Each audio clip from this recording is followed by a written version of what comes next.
Good morning to viewers here in the U.S. and around the world. It's Thursday, August 4th. I'm Brianna Keeler with John Avlon in for John Berman. Good morning. So this morning, the new CNN reporting suggests the criminal investigation into the January 6th insurrection is getting ever closer to Donald Trump himself. Sources say... Good morning to viewers here in the U.S. and around the world. It's Thursday, August 4th. I'm Brianna Keeler with John Avlon in for John Berman. Good morning. So this morning, the new CNN reporting suggests the criminal investigation into the January 6th insurrection is getting ever closer to Donald Trump himself. Sources say Patrick Philbin, former deputy White House counsel, has been subpoenaed by the Department of Justice. That comes on the heels of his former boss, White House counsel Pat Cipollone, also being served with a grand jury subpoena.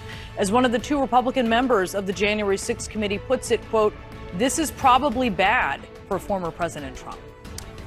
Also, first on CNN, the Secret Service may temporarily disable text messaging on employees' cell phones as the agency scrambles to respond to concerns it may have erased messages relevant to the investigations into January 6th.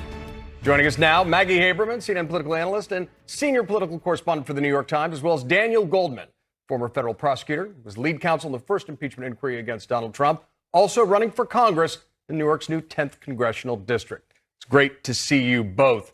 Let's start with you, Dan. What do you make of this Philbin being called in front of the grand jury? What are the stakes? Look, Pat Philbin was right next to Pat Cipollone in almost everything that happened in the White House counsel's office for the last several years of the Trump investigation, of the Trump administration. And what it is clear to me is that the DOJ is really ratcheting up their investigation. Pat Cipollone, we know from the January 6th committee hearings, has very relevant information to what Donald Trump was doing in the lead up and on the day of January 6th. And the fact that they are subpoenaing him so soon in an investigation indicates that they are starting to circle around Donald Trump. You, Maggie, have some fascinating reporting out this morning that looks at how John Eastman, and this is based on emails that you obtained, was trying to continue on with trying to overturn the election after the insurrection and even after Biden's inauguration. That's right. John Eastman sent an email to Rudy Giuliani and a few others on Inauguration Day, a few hours after Joe Biden had been sworn in, including his bill for $270,000 that he was trying to get from the campaign for what he had done in December and January to try to thwart the results of the election, and also to pitch forward future investigations. He wanted to go after the Georgia Senate runoffs and said explicitly in the email, this will help us, quote unquote, gather proof of fraud. He said a lot of them had, quote unquote, staked our reputations on these allegations. A voter fraud, implicit in that is that they didn't produce evidence to suggest that voter fraud was real. And he made this whole pitch for continuing to go forward. It is shocking that he wouldn't move off of this. It was also stunning. I know this is not the central point here, but he had told some campaign advisors, according to our sources, that he was working for free. And then at the same time was trying to set up a payment track with another lawyer, and then ultimately submitted a bill, which, as we understand, was not paid eventually. But it's not dissimilar to Rudy Giuliani, whose help he was seeking, who tried getting money himself with an associate sending an email in November 2020. Now, I should note that Rudy Giuliani denied this to me until I presented him with the email, and then he claimed he didn't know anything about it. Well, Daniel, I mean, this is stunning, but all too typical, right? It's somewhere between delusional and desperate. What's your take on Maggie's reporting here? Well, the thing that jumps out to me is that this is really the first information, at least I'm aware of, that there were any allegations, any conspiracies to attack the Georgia runoffs on January 5th, which, of course, is those two Democratic victories gave the Democrats control of the Senate. And a lot of Republicans believe that Donald Trump's attack on the November 3rd election caused some of those problems. But no one ever said there was anything. No one thought there was anything. And what it just goes to show is this was all made up. November 3rd was made up. January 5th was made up. There was nothing here. There was no proof. And most importantly, everybody knew it. That is a conspiracy. When you have knowledge that the allegations you're making are completely bogus, and you're trying to overturn an election, you're trying to interfere with an election, and you know you are, that's a conspiracy to defraud the United States. And as we were saying, all of this is happening as the DOJ investigation gets closer and closer to Donald Trump. How much closer is it to the former president than it was a week or two ago?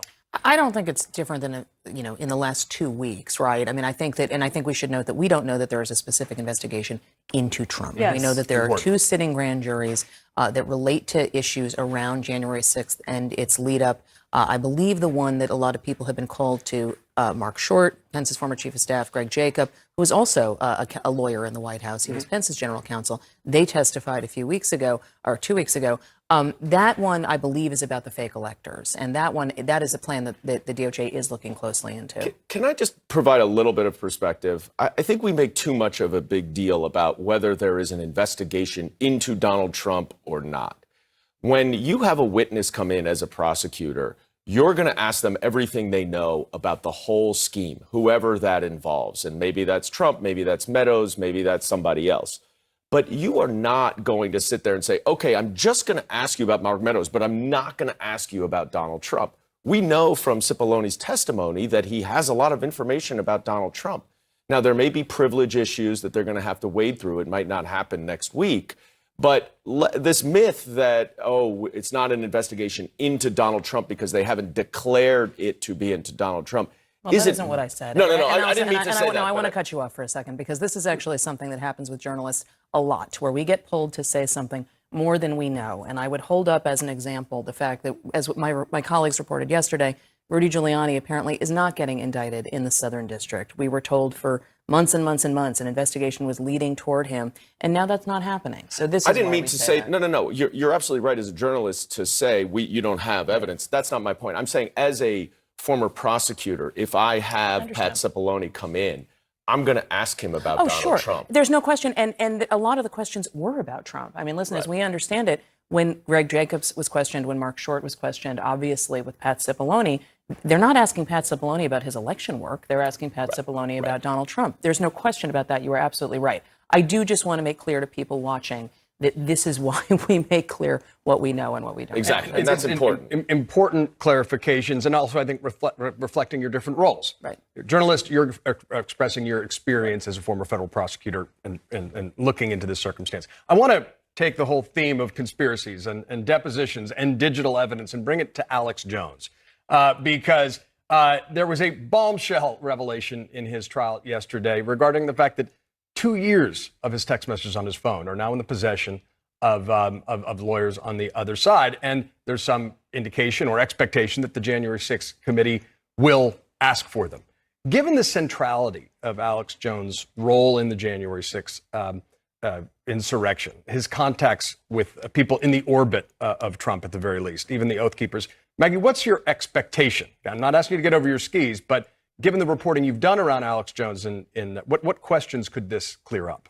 Well, many. I mean, look, we know that Alex Jones claimed to people after January 6th that he had some communication with the Secret Service. Now, Alex Jones, as we saw at this trial in the last few days, says a lot of things that aren't true. So it's impossible to know, at least just from looking at it from afar, what's what. So finding out what's in those text messages, and again, that could still be saying things that aren't true in text, but at least it would give investigators more of a roadmap to try to figure out what was actually happening. If you look at the January 6th Select Committee, Mark Meadows' texts provided the clearest roadmap of anything that they have had, that they have been looking at so far, at least in terms of what they presented publicly. We don't know what they have otherwise. And so I think this falls in a similar category. Here is the bombshell moment. You have to see this in court where he realized they have his texts. Mr. Jones, did you know that 12 days ago, your attorneys messed up and sent me an entire digital copy of your entire cell phone with every text message you've sent for the past 2 years, and when informed, did not take any steps to identify it as privileged or protect it in any way. And as of 2 days ago, it fell free and clear into my possession. And that is how I know you lied to me when you said you didn't have text messages about Sandy Hook. Did you know that? I told you the truth. This is your Perry Mason moment. I gave them my phone, and then Mr. Jones, you need to answer the question. No, Did you know this happened? No, I didn't know this happened. But I mean, I told you I gave him the phone. What do you think of that moment, Daniel? That is a Perry Mason moment. You Right? don't get that very often at a trial where all of a sudden you've got a witness and he has no idea what's coming to him. But Perry Mason moment. I gave them my phone, and then Mr. Jones, you need to answer the question. no, Did you know I this happened? no, I didn't know this happened. But I mean, I told you I gave him the phone. What do you think of that moment, Daniel? that is a Perry Mason moment. You Right? don't get that very often at a trial where all of a sudden you've got a witness and he has no idea what's coming to him. But look, this just goes, I think, to the broader issues. Alex Jones has a lot of influence on the far right. And he admitted in this trial that Sandy Hook was real. He spent years denying that Sandy Hook happened.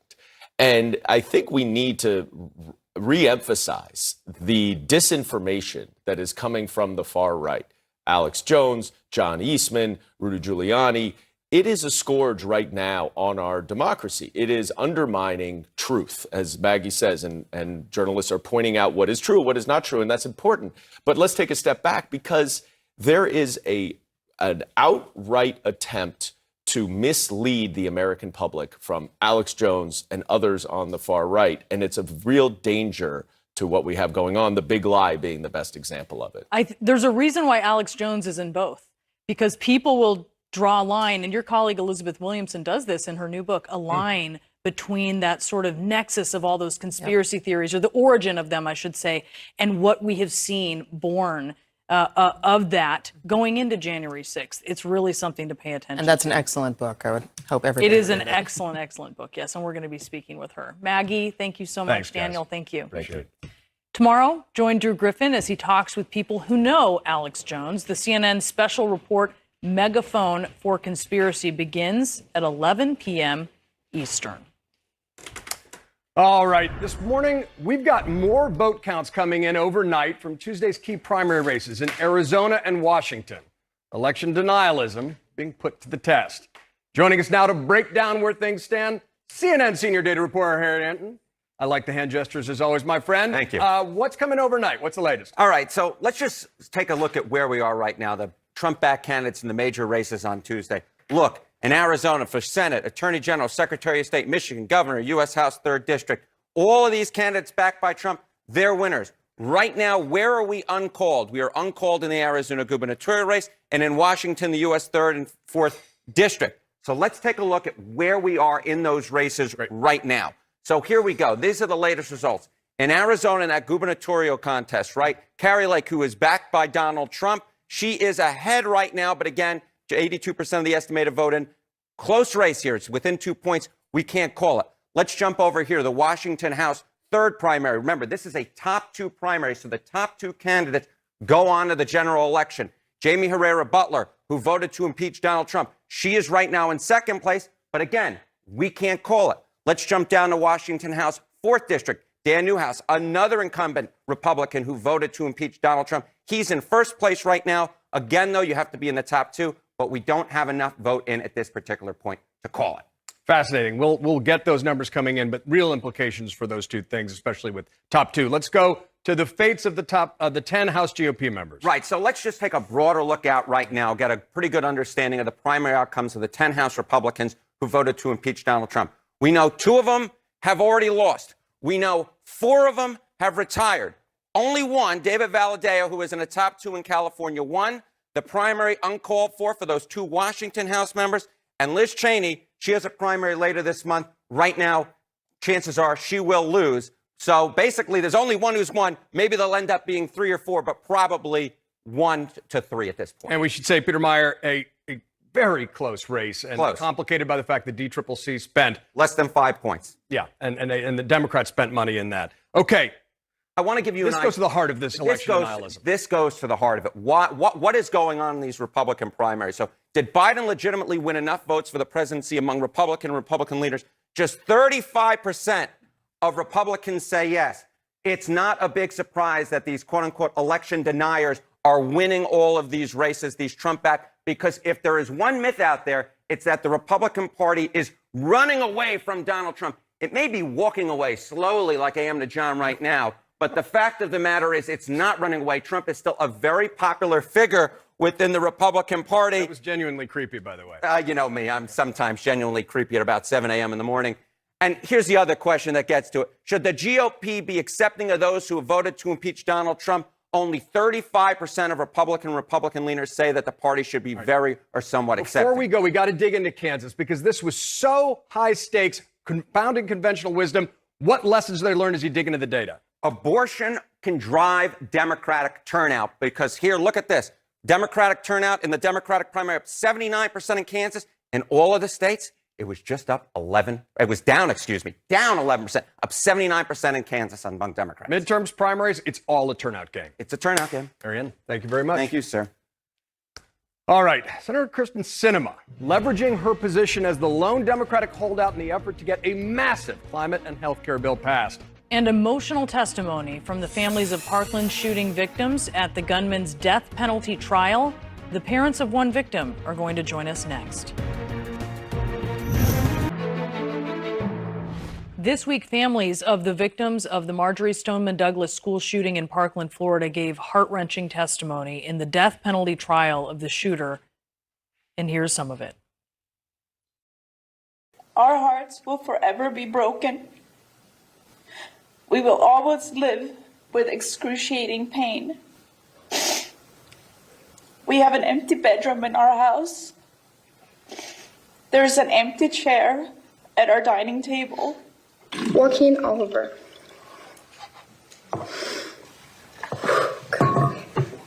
A name etched into the depths of my soul. When I met Joaquin, my life was instantly shape-shifted, transformed into wonder. I remember having visions of beings birthed from stars and questioning my belief completely of life. He taught me magic. Joaquin was magic. All these dreams and could have been taken away.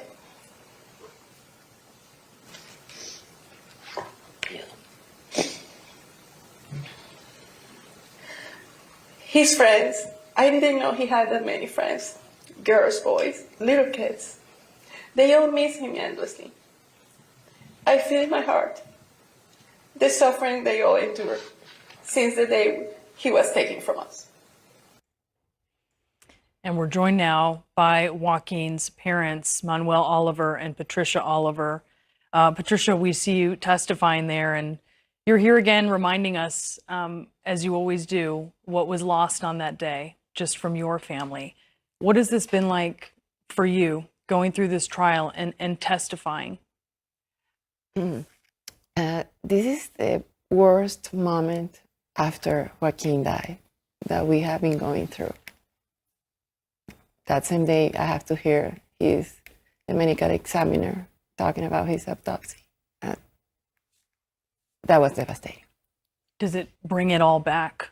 Oh, worst, because you have details that you didn't have before. You're learning new things in court. Yes, a lot of things that you can ever imagine that there are, evidence. But as you always do, you feel compelled and you have this responsibility to carry on for your son and be there for him through this moment. What are you hoping to achieve, both of you? Well, we can't answer what we want because we're in the middle of a trial and there's not much that we can say for obvious reasons. But you know what? We remember Joaquin every single day in different ways. We remember the happy Joaquin, and we're going to continue doing that forever. So we're good. We're going to close this chapter at some point, and we're going to keep on doing what we do. Today is his birthday. It is. Today, his 22nd birthday. He would be 22. What would you be doing today? What we are doing today is that we are bringing Joaquin to the biggest party that he ever had. We are partnering with Roblox, Shepard Fairey, Denzel Curry. We're doing this amazing metaverse party with Joaquin's avatar hosting his son's birthday, and millions of kids will have access to this universe that is safe. And it's an example of what the actual kids are trying to do. So if you don't fix the problems in our society, we need to build a new society, right? So this is a way to do it, and this is what the future is bringing to this nation. You're wearing a beautiful new T-shirt designed by Shepard Fairey. You're calling his nickname, obviously, Guac, and this is the Guacathon that you were doing today. This phase of this trial is about death versus life in prison. You want to see the shooter get the death penalty. Today, the jury is actually going to the high school. They're going to the cordoned off high school. What do you hope that they take away from their visit? Emotions. Yeah, I mean, Emotions. we're talking about human here. We're all humans, and we all we react. I think that's part of the visit to the school. But again, this is something that we shouldn't I get just say that, involved emotions at is the only thing that we should say, and just wait for, for the trial to keep going and finish it. And, whatever happens is what it has to happen. And it's been chasing us. I mean, you have seen us doing other things nonstop since the last 5 years. And we were, of course, knowing that this moment will arrive. It's a moment that is part of a process. The most important thing here is what happened to our son, the way he suffered that day, and what are we capable of doing after that. That's what really matters here. Because, again, this chapter is going to be closed, and Patricia and Manuel are going to still be doing things, and the other families too. So I rather say in that element of knowing what I do instead of guessing what others are feeling or are going to do. I'm so sorry for the effect that this phase of this process is having on you, and I thank you for talking about it. It's beautiful what you are doing for Guac today, and thank you for sharing that with us, both of you. Thank you very much. I'll see everyone at the Guacathon event. This is going to be huge. We're expecting more than 8 million gamers to be part of this party. It's amazing. And visit Change the Ref and support Joaquin's legacy. Joaquin will be happy, and Joaquin is happy today because he always celebrates his birthday at his best. And we will do that for him as well here. Thank you both. Thank you. We'll be right back. She was initially with both Commander, the dog, and Willow, the cat, but Commander went back to the White House to keep the president company. And I'm sure the First Lady will be there as soon as he tests positive. But this is for a couple that really bonds together and feeds off each other. As I said, this is a long time to be apart, and it's affecting them for sure. I noted the cat and dog division. Very clear. In this. Everyone needs a pet, though. You need a pet. Yes. Yeah, especially when you're sick. Exactly. All right, Kate, Thanks, you. Kate. Thank you. So Republicans claim the Inflation Reduction Act, negotiated by Senators Joe Manchin and Chuck Schumer, will increase taxes on the middle class. So is this true? Joining us now to fact check this, we have CNN senior writer Tammy Luby. Tell us, is it true? Well, Republicans and big corporations are desperate to kill this bill. So they're seizing upon a Joint Committee on Taxation report that shows that federal taxes would rise for every income level under this bill, including those making less than $400,000 a year. And remember, that's the group that President Biden and the Democrats have repeatedly promised to protect. Now, the JCT report shows that federal taxes would rise $16.7 billion for those making less than $200,000 a year, $14.1 billion for those making between $200,000 and $500,000 a year, and $23.5 billion for those making over $500,000 a year. But it's not a direct tax increase on lower income and middle class Americans. Rather, the analysis takes into account a provision in the bill that would impose a 15% minimum tax on big corporations. And economists, including those at the JCT, assume that these big companies would pass along part of the tax increase to their workers by lowering their wages. And also, shareholders would take a hit because the value of their stock holdings would decline. Now, a senior fellow at the Tax Policy Center, a nonpartisan tax policy center, calls the Republican claims a bogus argument. He calls it a gotcha kind of political thing, because President Biden and the Democrats have said that they would not directly raise taxes on middle-class Americans. Tammy, just a clarification here. Is it usual to argue that price increases as a result of policy changes should be called taxes? Because they're not. That price increases should be called taxes? Yeah, if taxes are raised on corporations, they pass on the costs, or look for savings from either reducing workers' wages or raising prices. Those are economic impacts downstream, but they're not literally taxes, right? No, and I mean, well, people would argue that there is an economic effect that would affect more people, particularly on the workers and the shareholders side. And so that's one of the arguments, but generally the president is talking about a direct tax increase. Fair enough, an important clarification. All right, Tammy, thank you so much for that. Thank you. All right, Senator Kyrsten Sinema eyeing changes to her party's massive climate and health deal. She's raised concerns in particular about a 15% minimum tax on corporations and other tax provisions before promising her key vote. Joining us now, our former Congressional Budget Office Director, Douglas Holtz-Eakin. He's president of the American Action Forum, and CNN economics commentator, Catherine Rampell. It's great to have you both here. We've got a left-right split, disagreements on the virtues and values of this bill. But let me start with you, Catherine. What do you make of Kyrsten Sinema's holdout to date, her concerns about carried interest, and also the data Tammy just laid out, which this could end up impacting workers and average folks in unintended ways? So Senator Sinema has kept her cards pretty close to the chest. We don't actually know what demand she's going to make in terms of changes to the bill. Based on things she had said to some of her colleagues last year, it looks like she wants to kill the carried interest loophole provision, which basically says that if you are a private equity fund manager or other kinds of investment managers, you can pay much lower tax rates on a large portion of your income than the typical worker working off of the sweat of their brow. My view on this is it's not really defensible to keep this in the tax code. I don't know what public policy purpose it serves, but it's a relatively little amount of money at stake. It's like $14 billion. If they sacrifice this provision, it's not going to kill the whole bill. So if they want to give it to her, fine. The book corporate minimum tax, that's a lot more complicated. It's a lot more money. And I do think there are problems with it, to be clear. If I were tax law dictator, I would do something different to raise revenue, including from corporations.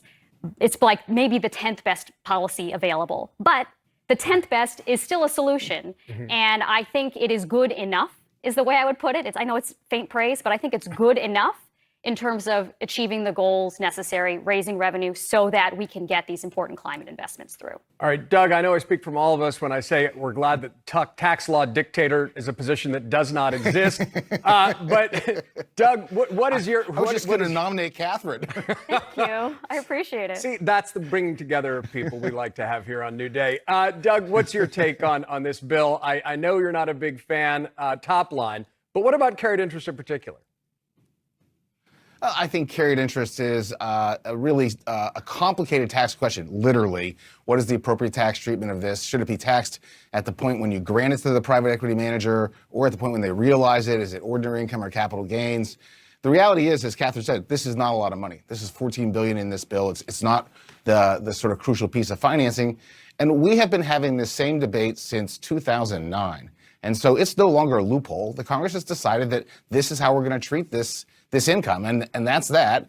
It's like saying the mortgage interest deduction is a loophole. So whether you like it or not, it is how we've decided to treat this income, and I don't see it as a crucial discussion here. I think Catherine's right that the book income tax, this minimum tax, is something you should be very, very worried about. The U.S. tried this in the 1980s and quickly gave it up because it does two things. One, it damages the financial reporting. You're now reporting your financial income for tax purposes, and that you start shading things to try to lower your taxes. And the second thing it does is it really harms the firms you really don't want to tax. If you've got taxable income of zero, but this minimum tax is something you should be very, very worried about. The U.S. tried this in the 1980s and quickly gave it up because it does two things. One, it damages the financial reporting. You're now reporting your financial income for tax purposes, and that you start shading things to try to lower your taxes. And the second thing it does is it really harms the firms you really don't want to tax. If you've got taxable income of zero, but you've got high book income, that means you're taking advantage of expensing investments or research and development credits, the things Congress wants. So this is most likely to fall on our most successful, fastest growing firms. That doesn't make sense right now. Interesting. All right, Catherine, let's just talk about the stakes here for Democrats. And you're saying basically like if Kristen wants to protect carried interest for whatever reason. It's not defensible in my view, but I can live with it. All right. What are the economic impacts around inflation? Doug has said in a blog post, which I thought was very funny, that calling this the Inflation Reduction Act is like calling his Twizzlers dope. By which I think he's saying that, look, it's not really about inflation. But Joe Manchin and other folks point to the fact that, for example, prescription drugs, that's lowering costs on real people in real time. What's your take? So if you look at an analysis from the Penn Wharton budget model, which is one of these nonpartisan research groups at the University of Pennsylvania, they basically say it's going to have negligible effect on inflation either way. Over the long run, yes, it'll probably be disinflationary. It'll probably bring down costs a little bit. In the near term, maybe the opposite, but either way, it's not going to have a huge effect. I get why they're trying to sell it that way. Inflation is the number one top of mind issue for voters. I don't really care, either way if it's going to affect inflation. I think there are other things that should be done on that front.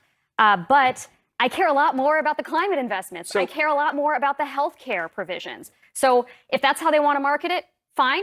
But what matters more is saving the planet, frankly. That's why I'm saying, even if this tax provision is not perfect, it's good enough because it will help us get to the point of a major investment in climate and lowering or making more affordable health coverage for Americans. Doug, to that point, final point, your former boss, John McCain, conservative on a lot of things, but he was very early a leader on trying to deal with climate change.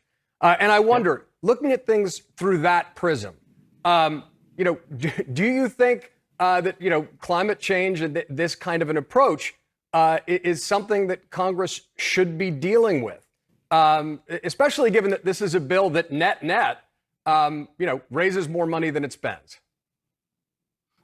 Absolutely, Congress should be dealing with it, but I'm not a big fan of this climate strategy, which is tied to going sector by sector and telling companies what to do. I'd be a much bigger supporter of an economy-wide carbon tax, something that is the intellectual cousin of the cap and trade that John McCain proposed. Getting every business in America to care about reducing emissions will solve the problem. If it's in the business community's interest to solve climate, we'll solve it. And this doesn't do it. This dictates to people what they should do. It's modest from the standards of what we need to do in the climate, and I don't like the financing. So yes, for climate change policy, but let's get real about it. This isn't real. Not real. Well, it is the bill that's on the floor to date, but we will see whether Kristen Sinema joins the Democrat coalition to pass it. Doug Holtz-Eakin, Catherine Rampell, great conversation. Great to see you both. Take care. Thank you. All right.